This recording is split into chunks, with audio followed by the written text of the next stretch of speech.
Et quelques secondes plus tard, l'adrénaline remonte. Les gendarmes se lancent dans une nouvelle course-poursuite. Voilà, c'est la Fiat Punto, là.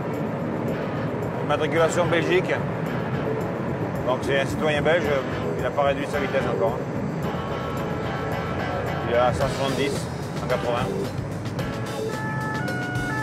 Ceinture. Ceinture, ouais. Donc plaque étrangère, radar automatique, il s'en fiche un peu. Hein. Là on est plus craint, pourquoi? Parce qu'on va le chercher, on l'arrête et on va lui faire payer son amende.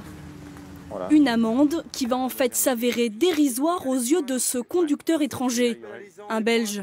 Il y aurait deux points pour le conducteur français là.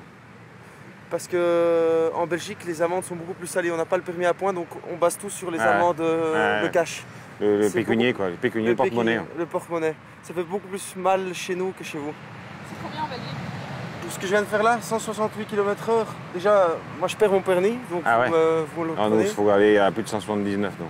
Non, moi je perds mon permis là en Belgique et j'en ai pour, en tant que récidiviste, etc., on est autour de 500, 600. Ah déjà? Ouais, facile, facile.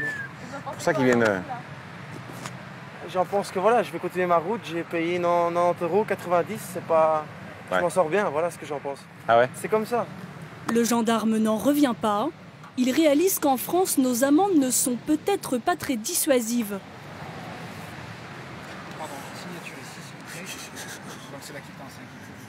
Oui.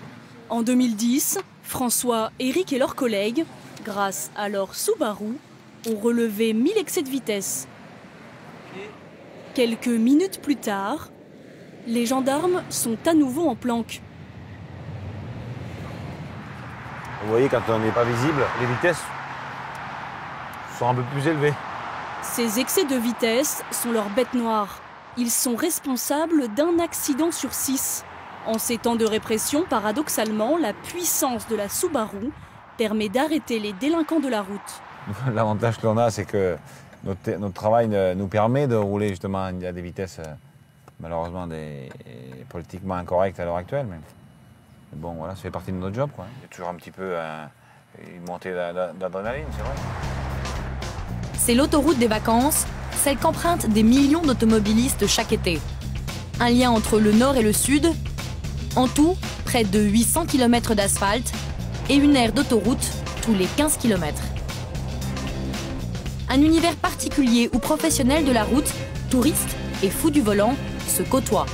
Demain, la journée est classée rouge dans la vallée du Rhône. Dès que les congés commencent, le trafic devient saturé et les embouteillages peuvent parfois s'étendre sur des centaines de kilomètres.